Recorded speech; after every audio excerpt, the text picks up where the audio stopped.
Time once again we blast it off for Planet America. I'm John Barron. And I'm Chaz Gisello. This week, after a truce in Gaza and Israel, we'll ask a former Obama advisor what happens next. And the terrorist attack that wasn't. How reporters jumped the gun and got it oh so very wrong. But first, Joe Biden, already the oldest man ever to serve as American president, ignored polls showing 77% think he's too old already by turning 81 this week.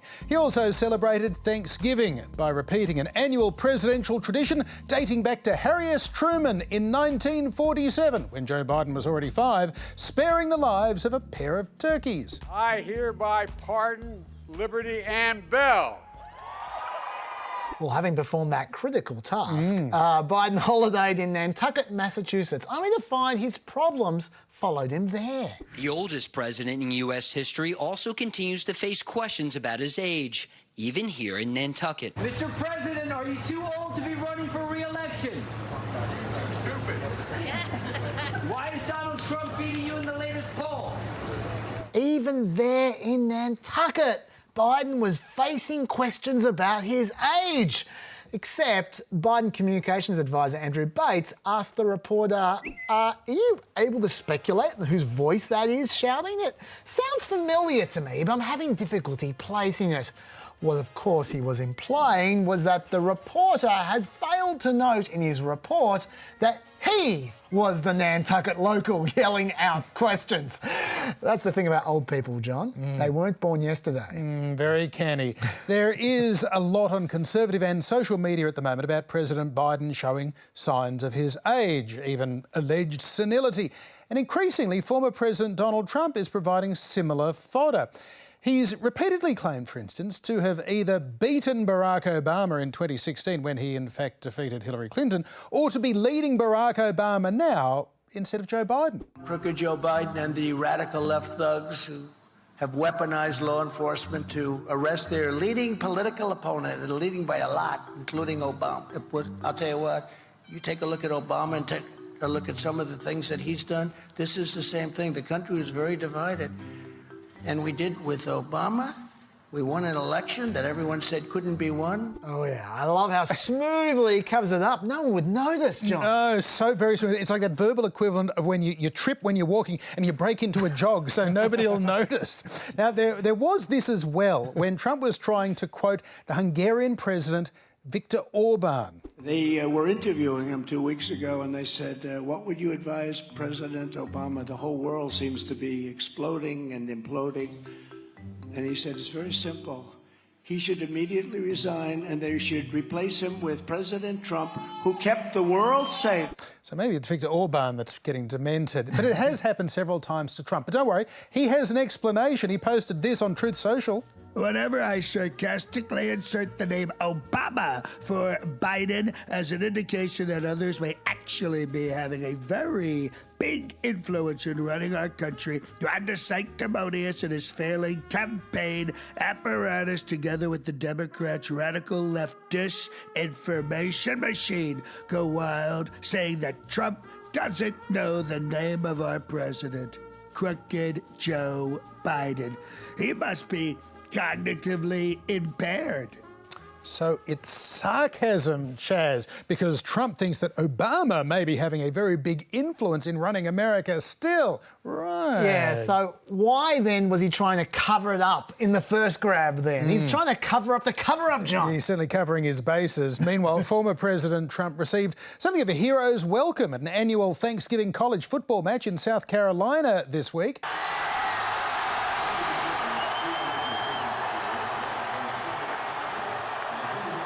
Trump was at the Williams-Brice Stadium in Columbia to see the South Carolina Gamecocks go down 16-7 to the Clemson Tigers in the Palmetto Bowl. And Trump did get a few boos as well as he arrived.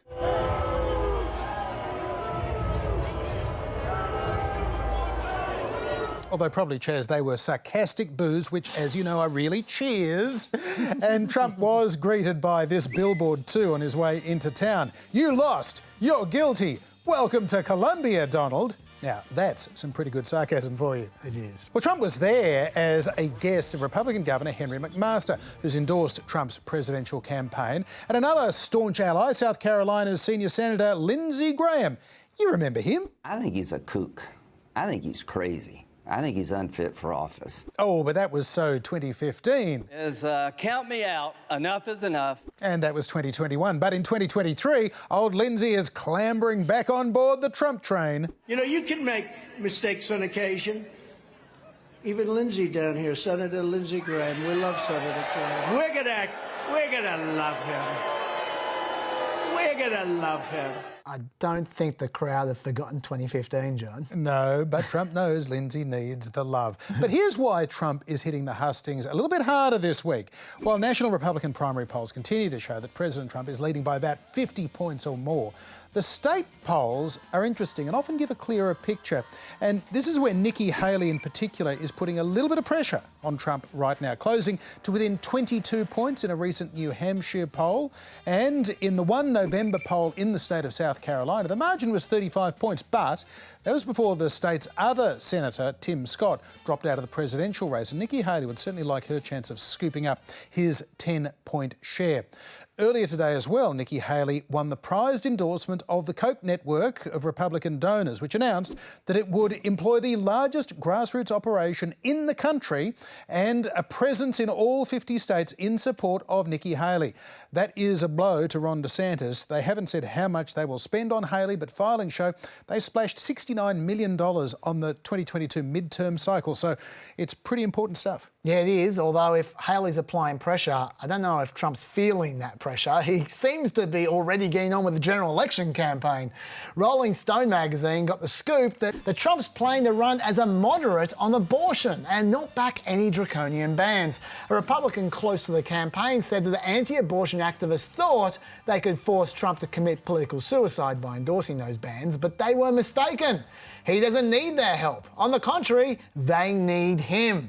This is really interesting because politically, Trump's right. The pro-choice position is incredibly popular right now. A Wall Street Journal poll found that 55% of respondents said that a pregnant woman should be able to obtain a legal abortion if she wants it for any reason, and that is without time restrictions. And while Republican voters haven't changed their views on zero restriction abortion recently, Democrats sure have, and we even now see a clear majority of independents taking the zero restriction position. So Trump's desire to avoid this culture war, it makes good sense. The question is it possible for him to avoid it when he's only just been running ads that proclaim himself to be the most pro-life president in history? And there's plenty of footage out there of Trump saying things like, First of all, I'm the one that got rid of Roe v. Wade, and everybody said that was an impossible thing to do. Okay, so how does Trump distance himself from his previous position when Biden will almost certainly be running constant ads reminding people of grabs like that? According to his spokesperson, Trump has always believed Republicans should talk about abortion the right way, by pigeonholing Democrats as the extreme ones, not Republicans. So defend by attacking. I guess we'll see how well that works out. By contrast, where Trump is on the offense is with Latino voters. Trump was interviewed by Spanish language TV network Univision a few weeks back, and it seemed like he received a lot of softball questions. What do you think voters are responding to your message? And again, the message they are sending back in these numbers that we're seeing in the polls. More and more Latinos are identifying themselves as conservatives. Why do you think that is? Your campaign seems to have the momentum of a runaway freight train. Why are you so popular? Now, one of those was not from the interview. I'll let you guess which one. But there wasn't just one softball interview. Univision also cancelled the Biden ads that were booked to run during that interview, citing a new policy supposedly prohibiting opposition ads during interviews. Then they also cancelled a scheduled interview with Biden's spokesperson afterwards. And then they also later aired numerous segments suggesting that Trump has moderated his stance on immigrants. It was enough to prompt Univision legend Jorge Ramos to write a column bagging out his own network, pleading that we cannot offer Trump an open microphone to broadcast his falsehoods. So what's going on? It turns out that Univision recently merged with Mexican media giant Televisa, and the co-CEO of the conglomerate is this guy here, Bernardo Gomez Martinez, and it just so happens that Gomez has a long working relationship with one Jared Kushner. In fact, he hosted a dinner in 2019 at his own home for Kushner and the Mexican president. And it seems that Kushner helped organise the Trump interview and was also in the room when it was recorded, and so apparently was Gomez. Interesting. And it sheds some light on this moment from the interview. All you have to do is look at the owners of Univision. They're unbelievable entrepreneurial people, and they like me. Apparently they do like him. And this all matters very much because about half of the country's 60 million Latinos get news from Univision. And needless to say, Latinos are an important demographic in 2024. Trump won 28% of the Latino vote in 2016 and 38% of the Latino vote in 2020. And he has over 40% of the Latino vote in most polls at the moment, John, and rising. Biden really cannot afford to give up that demographic. So get ready to be talking about what's going on at Univision and an awful lot more during the general election campaign. Yeah, Nevada, Arizona in play. Donald Trump, meanwhile, may have put another issue on the agenda for 2024, that of healthcare. He pledged in 2016 to repeal and replace Barack Obama's landmark Affordable Care Act, but fell short when ailing Republican Senator John McCain joined moderates in opposing the move. Here's what Trump posted this week. The cost of Obamacare is out of control. Plus, it's not good health care. I'm seriously looking at alternatives. Well, the Biden campaign seized on that as a gift, claiming that 40 million people have health insurance today because of Obama's ACA, and Trump wants to rip it away. A Biden campaign advisor telling NBC they'll really hit the issue hard. And why not? When it comes to their health care, voters trust Democrats over Republicans already by a margin of 45 to 22. So they see this as a winning issue for them. Meanwhile, Florida Governor Ron DeSantis had some bad news this week with that endorsement of the Koch network for Nikki Haley, but he's getting a bit of free prep this week ahead of the fourth GOP presidential primary debate next week with a Fox News debate against California's Democratic Governor Gavin Newsom on the Hannity program on Fox News Thursday night.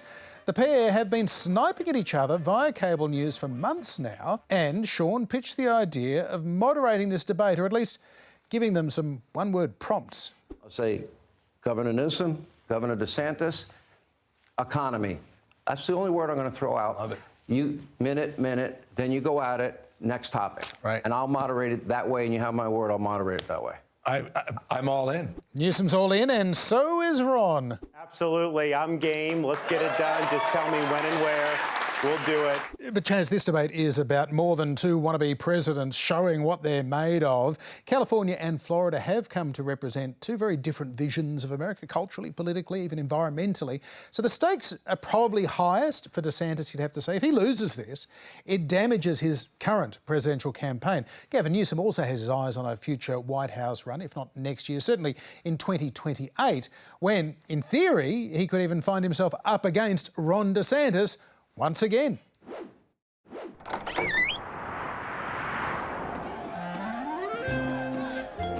OK, let's talk about the 2020 election. If you count the legal votes, I easily win. Although this is how Trump's Attorney General put it. The claims of fraud were bullshit.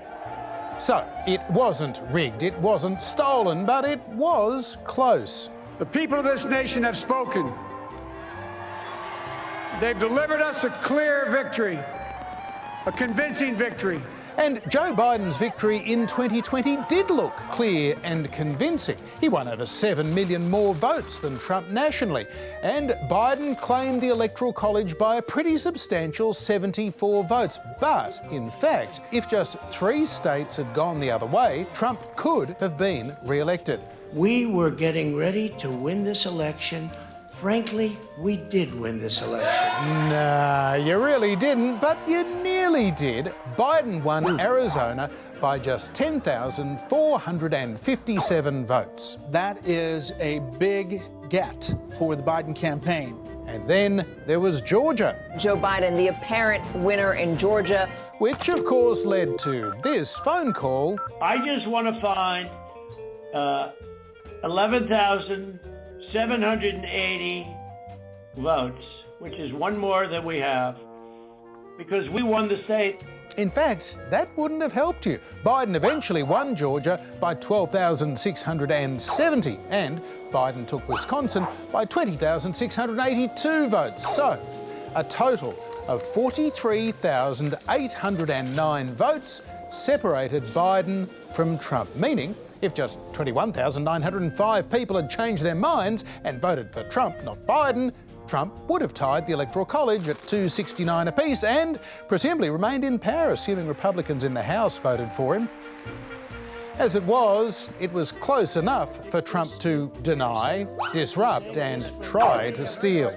Mike Pence is going to have to come through for us, and if he doesn't, that will be a sad day for our country. Which he did, although not the way Trump had hoped. American democracy was tested in 2020, and it could well be again in 2024.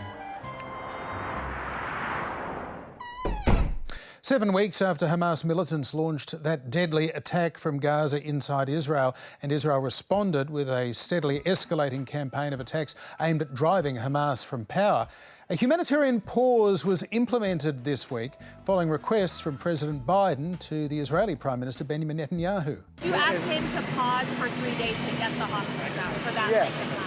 I've asked for even a longer pause for some of them. The initial 4-day halt in hostilities saw nearly 70 hostages captured in Israel and taken into Gaza released, and over 100 Palestinians being held in Israeli prisons for often minor offences. They were freed in return. The pause was extended for a further 2 days on Monday. The agreement requires at least 10 Israelis to be released per day, and negotiations for a further extension are ongoing.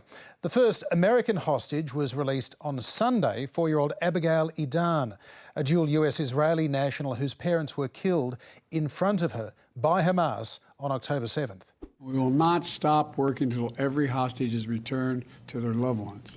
The humanitarian aid has been flowing into Gaza, Chaz, but there is a very real sense that this pause in hostilities is, well, only that. Yeah, look, the aid will hopefully make a big difference, John. Biden's certainly been touting it. We've moved approximately 200 aid trucks into Gaza each day, loaded with food, water, medicine, fuel, and cooking gas.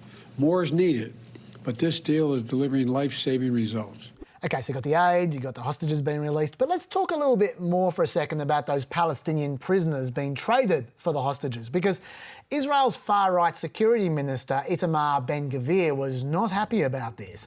Ben-Gvir told the police commissioner to use an iron fist against attempts to celebrate prisoner releases. Quote, "My instructions are clear. There are to be no expressions of joy," he said. Expressions of joy are equivalent to backing terrorism. Victory celebrations give backing to those human scum, for those Nazis. Now, you might think that's a reasonable reaction to what some tweeters described as convicted terrorists being released. But those prisoners were chosen from a list of 300 women and minors, and less than a quarter of those 300 prisoners had been actually convicted.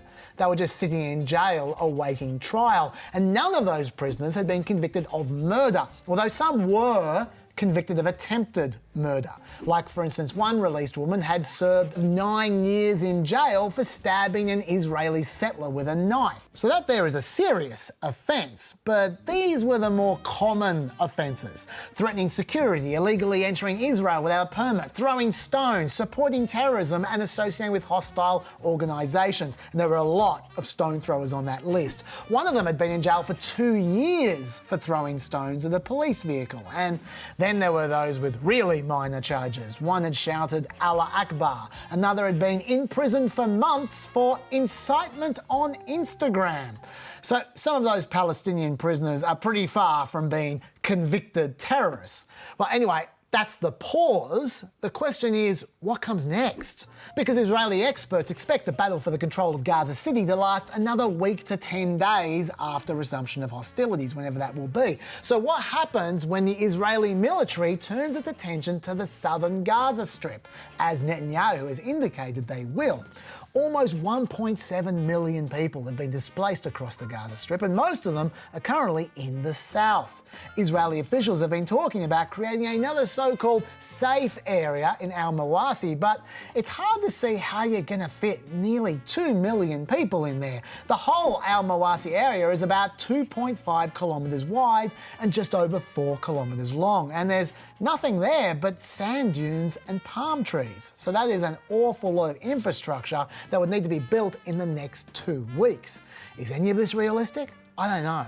But I'd say that right now there are a number of question marks about Israel's war plans. So far, according to the Israeli military, they've killed between 1,000 and 2,000 Hamas fighters, out of a Hamas military force that Israel believes is 30,000 strong. So Congressman Ro-Khanna has been doing the maths, and it's not encouraging. The question is this: what happens to actually end the threat? What is Israel's plan? Are they going to try to kill 40,000 fighters? You know, there are 12,000 Palestinians who have died on 2,000 fighters. If you do the math of 40,000 fighters, are you going to have hundreds of thousands of Palestinians killed? That's not a realistic solution. And while all that's happening, Benjamin Netanyahu maintains that they will continue the war until they have eliminated Hamas and guaranteed that there will be no threat to Israel in Gaza. That is a long way away, John, and I have no idea how they get there. Well, for more, we're joined by Mara Rudman. She's a Middle East specialist who served in both the Obama and Clinton State Departments, now based at the Miller Center in Virginia. Professor Rudman, welcome to Planet America. Thanks for having me. So as we speak to you now, negotiations, we understand, are ongoing to see if this temporary pause, this truce, can be extended. We don't know how that is going to pan out. But what do you think of what we have seen over the last week so far? Sure. Well, I think overall it's positive news in an area, region that has had little of it of late. It is logical to me that it was set out first for 4 days, and then kind of depending on how the first several exchanges worked, open for extension, which has occurred. I also think it's interesting that Bill Burns, our CIA director, is in Qatar today and clearly landed there after the 2-day extension had been arranged, which makes me think, and I think I've seen some reporting on it now, that they're trying to do something on a larger scale. Are you of the view that Hamas are holding on to specifically American hostages for leverage? And if so, what should America be doing about that? I'll start from the end of your question. I think that the United States and President Biden, in leading the United States, is doing absolutely everything possible to get American hostages released, to get all of the hostages released. I think we're seeing that every day, every hour, in terms of how President Biden is operating. I don't want to try to speculate for a variety of reasons on what Hamas may be thinking or calculating or using for leverage. I do note simply that the number of Americans that have been released thus far seems disproportional to the number of Americans that we know are being held and the rate of release of various hostages. And do you think it's safe to assume that planning is underway from the United States for a special operation to try and recover American hostages if they are not released? I just don't feel comfortable commenting on what might be underway or not in that respect. I do think it's worth focusing, as you have, on the nature of going into Gaza, the very elaborate and extensive tunnel structure that Hamas and Palestinian Islamic Jihad have constructed over years. Just cannot say strongly enough just the kind of challenge of any special operations effort. And what you always have to weigh is the lives that you would endanger, including those of the people that you're trying to save by going in.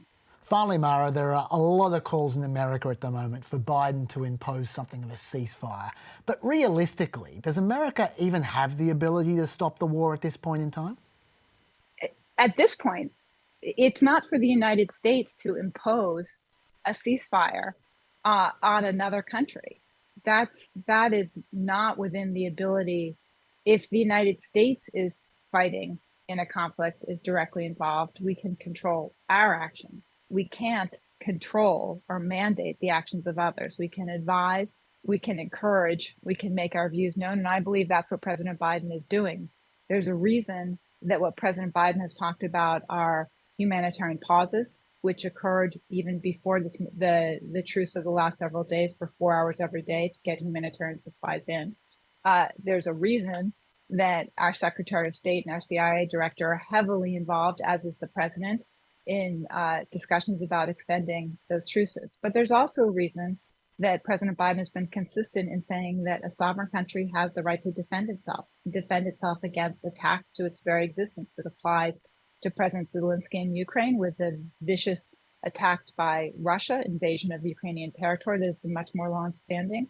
It applies equally to Israel's ability to defend itself against the vicious and barbaric attacks by Hamas that, let's be clear, were intended to underscore their determination, Hamas's determination, to end the existence of the State of Israel. Mara Rudman, thanks for being with us on Planet America. Thank you.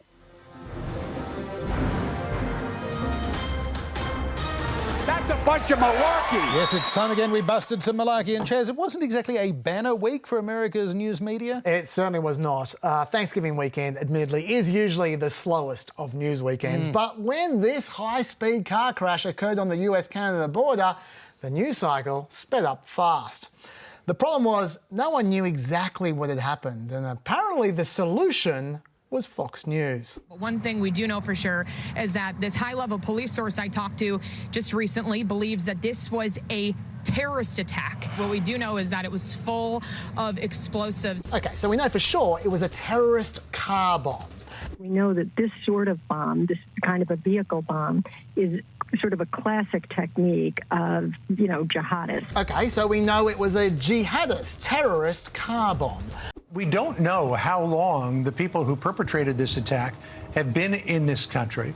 Did they recently come across? Did they come into the country legally? Did they come across illegally and claim asylum? Okay, so a jihadist terrorist immigrant car bomb. They're looking for a second car possibly involved. Okay, a jihadist terrorist immigrant convoy of car bombs. What I'm seeing here is exactly what Khomeini of Iran, the Ayatollah, has been calling for over the last 40 days. Same thing with Hezbollah leader Hassan Nasrallah. They've been calling for a systematic global jihad. A systematic globalist jihadist terrorist immigrant convoy of car bombs inspired by Iran. An Iranian passport was found next to the car. Okay, a systematic globalist jihadist terrorist immigrant convoy of car bombs from Iran. Breaking Thanksgiving Day parade may have been the target. A systematic globalist jihadist terrorist immigrant convoy of car bombs from Iran trying to destroy Thanksgiving then. Full deportation efforts need to begin. A systematic globalist jihadist terrorist immigrant convoy of car bombs from Iran against Thanksgiving, which requires mass deportations now. Well, look, I have been sounding the alarm bell about the northern border for a long time. This is a time for reorientation of our own national defense objectives. Okay, a systematic globalist jihadist terrorist immigrant convoy of car bombs from Iran against Thanksgiving that requires mass deportations and a full reorientation of US defense policy, apparently, is exactly what Vivek Ramaswamy told us would happen. Except there was something that neither Ramaswamy nor Fox News nor right-wing news bloggers on Twitter saw coming, and that is that there is no sign of terrorist activity with respect to this crash. It looks much more like a terrible accident. A 56-year-old man from the area who had intended to go to the KISS concert. Now, while it's possible that the man in the car was directed to attend the KISS concert by the Ayatollah of Iran, it was pretty clear that Fox and their friends had gotten the story wildly wrong. And it was time for responsibility to be taken for reckless fear-mongering. We shouldn't be living in fear, but that's what the cluelessness in D.C. is forcing us to do. It's having dire consequences on the safety of our nation and the psyche of the average American. Yes, it was, of course, Biden's fault. I don't know how that guy lives with himself, Chaz. I don't know either, but either way, that was a Thanksgiving-sized helping of malarkey. And that is it for another trip to Planet America. We'll see you back here at the same time next week. And do not forget the Fireside Chat on Friday night. Both of those shows are on ABC, iView, Facebook and YouTube whenever you like. Good night.